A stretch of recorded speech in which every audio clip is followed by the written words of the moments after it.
All right, folks, we're here at Lake Champlain for the final stop of the Walmart FLW Tour, and I'm joined by JT Kenny, who pretty much always catches them at Champlain. JT. Most of the time. Most of the time, we'll take it. Right. I guess my first question, we're down here at Ticonderoga, south end of the lake, a lot of grass. What's your strategy when you come to Champlain? Do you, without a doubt, know you're coming down a tie, or do you ever think to mix it up? Yeah, I definitely think to mix it up. You know, and this time in particular, we're here a little bit earlier than we normally are. Actually, this morning I put in up on the north end of the lake. I kind of had a little thing in the back of my mind is, you know, as cool as the winter's been up here, that there might still be some smallmouth on the beds. All right. And I think that's the only way that you can win early in the year with smallmouths. Now, later in the year when those smallmouths pack on the weight, you know, if we have tournaments up here in say August or September, they're a legitimate possibility to win. But this time of year, you know, the largemouths spawn earlier, they get done earlier, they're starting to pack on weight already. And I think early, you know, that largemouths are the way to go, unless those smallies are on the beds, because they are really dumb on the beds. Like they're pretty easy to catch. So if you can line up some good ones, you know, you can do real well. A few years ago, Scott Martin won up here catching smallmouths off the beds early in the year, like this week, a few years ago. Well, I say a few years ago, probably. It was a while ago. It was a while ago. I'm dating myself. But yeah, I know I'm always going to at least come down here and try it. You know, I want to ever start up here a couple of years ago, you know, down at this end of the lake a couple of years ago here. And yeah, I'm always going to come down here. But it's kind of funny, you said there's so much grass down here. There's hardly any grass down here this year. Yeah, there's still grass, but it is nothing like those big lush beds that we typically see down here. You know, football field size. Oh yeah, just mats all over the place. It's not like that anymore. There's no mats, and there's very little grass that you can even see. Now you can still see some on your depth finder, but there's very little grass that you can even see. So, I mean, and what's there is really stringy and slimy. It's honestly the worst condition as far as grass goes I've ever seen the south end of the lake, and I've been fishing here probably 12 or 14 years. All right. That being said, it's not like the fish up and leave. No. Do you feel like guys are still going to be able to catch them down here, despite not having that real nice grass to sort of help locate them and make them a little more comfortable? You know, I tried to adapt today, tried to do some things, tried to look for some hardcover stuff, because I know there's a bunch of fish down here. There's no doubt about it. There's a million fish down this end of the lake. But with the grass not being healthy, I caught a few fish here and there today, but they weren't that balled up, you know, like where, you know, I'm going to go right to that spot and I'm going to put my power poles down and I'm going to sit there and I'm just going to air them out and I'm going to catch 15 or 20 and then I'm going to move a mile or two away to another spot, put my power poles down and catch them and catch them and catch them. It's not like that. I mean, I fished all day today and probably only caught 10, and I only caught 2 in one spot. It was one here and one there. So I'm still going to fish again down here tomorrow. You know, we got 2 more days of practice. I'm still going to, you know, I got a lot of confidence in this end of the lake, but it is not fishing very good. Okay. I guess you're coming down here tomorrow, rain or shine. On Tuesday, final day of practice, are you sort of legitimately thinking I may have to go up north and sort of look elsewhere? Absolutely, because if it's like it was today, if I don't find something else, I'm going to have to do that, because the fact of the matter is, you know, in Lake Champlain we always have wind. There's no doubt you're going to have wind, and it's 74 miles from the takeoff to right here, and within 5 miles of here is where I always like to fish. So, dude, to run 74 miles, especially if there's any wind, you got to have some stuff right to where you know you're going to go there and you're going to catch them. And like I said, as it stands right now, I don't have that, and unless I get on something tomorrow, it's not like that. So taking a gamble to make a 74-mile run to fish a 3-mile stretch of grass and hope you catch 5, I make a lot of poor decisions in my life, but I don't think I would make that one. So, and you know, and sitting in good contention for the cup, you know, I can't crash and burn. So I'm gonna go with what I normally do, try to come down here and try to find the winning fish. But if I don't find them, I'm gonna spend Tuesday up the lake. Alrighty. Well, JT, as usual, thanks for stopping by and good luck the rest of practice. Thanks, man. Next man up is John Voyles. Dude always catches them on Champlain. North, south, you name it, you're a top 10 machine here. Go ahead, sorry. Oh, no, I've been very fortunate on this lake. Me and this lake just get along for some reason. Well, I tell you what, it is a good lake to have a good relationship with, in my opinion, because, man, it's one of the best out there. Yeah, no doubt, it's my favorite lake. I've been coming up here for quite a few years now, and you know, I love the scenery, the mountains. It's just gorgeous. Alrighty. Now, we're down here at Ticonderoga today. What have you seen out on the lake as far as like water temperature, grass, just sort of your general condition update? What's going on out there right now? The water temperature is about 72 to 74. Alrighty. That's what I showed most of the day. There's quite a bit of grass out there, but it seems like it's behind. You know, and I don't know if lack of sunlight or just the cooler spring we've had, but it seems to be a little behind. Not that it's not there, it's just shorter than usual. Yeah. Not topped out yet, Correct. stuff like that. Yeah, there are a few places that it is topped out, but you know, there's places where there used to be big grass beds. You know, there may just be one little narrow strip. You know, Okay. right now. Alrighty.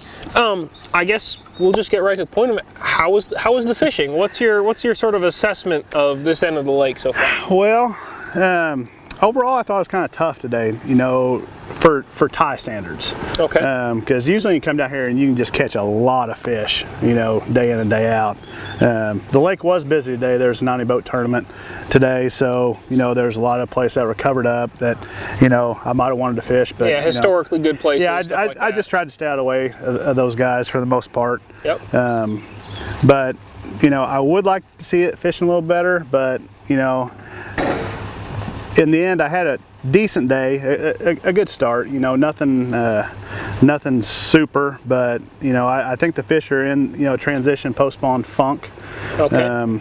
I did catch two that had bloody tails today, and I'm certain if you might be able to see right behind me there that full moon, Oh, yeah. and I'm pretty certain there's a few still spawning. All right. If you had to, I guess, sort of guess, it sounds to me that the fishing might kind of get better as the week goes on. Then it gets a little less pressure. The fish just move a little further away from the spawn, that sort of thing. Yeah, that's what I'm hoping. You know, I've been down here too many times. You know, the end of June, 1st of July, and man, you can smash them. And Oh yeah. And you know, it's kind of like Kentucky Lake. Sometimes you can pull up on a grass bed and make 5 casts and catch 5 fish. You know, and but today, from what I saw, it was just kind of random. You know, you get a bite, and then you might go a couple hundred yards, you might get another bite. And so. Alrighty.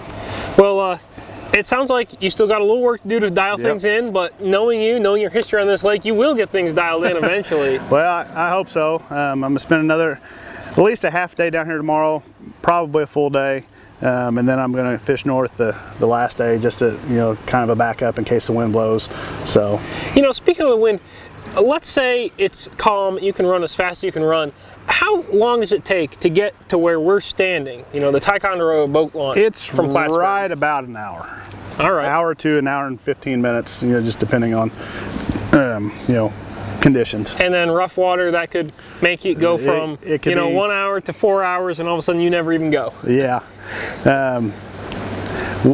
The one year I fished the Coast event, or did they ever start back then?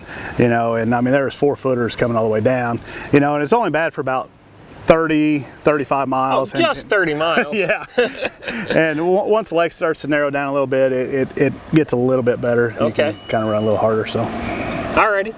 Well, John, thanks for stopping by. All right. And man, good luck this week. Thank you. Final man on day 1 of practice for the FLW Tour on Champlain is Cory Johnston, one of our few, well, not really a local, but one of the guys who has a lot of experience on Champlain, from fishing years of just about any kind of tournament on the lake probably, and especially, ever starts / Costas.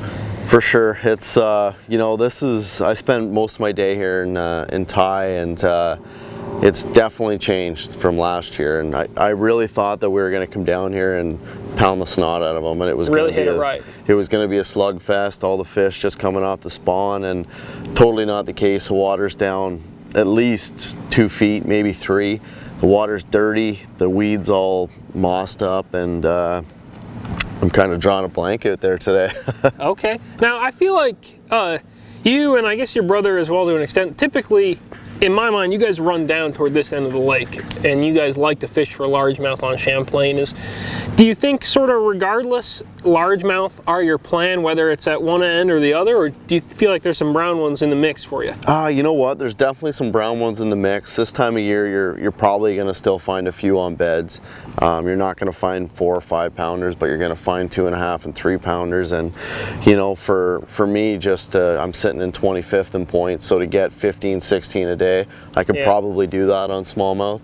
But and that 15, 16 a day, that puts you in the cup, and that's does. that's kind of the goal to an extent. It is, but I kind of like to swing for the fences no matter what. I'm, kind of, swing for the fences every time, and that's why I came down here. I'm going to try and find the big girls, but they're elusive today. All right. On Champlain, we hear a lot about guys catching a lot of fish. In your mind, is it more important to figure out a pattern where you can get, let's say, 5 to 10 bites a day, and they're the good ones that, 3 3/4, 4.5 pound quality that you need to contend for a win? Or do you almost by default have to go through a lot of fish to catch them well on Champlain? Most of the time when you find a group of big fish, they're concentrated, and it seems to be, a 2.5 to 5 pound group of fish. But when you find a smaller group, they're all small. It doesn't seem like you catch the bigger ones. So okay. You definitely gotta find a group of the big ones, all the ones that have done spawning and they've all pushed out and they're hanging out somewhere. I've just haven't stumbled across them. And it is in your mind finding a group. It's not picking your way along and saying, well, I'm gonna fish all along this bank and all along the next bank, and I'm gonna catch 20 fish and then be spread out. You gotta find some places you can put a waypoint down. Yeah, in my experience, that's the way it's been here.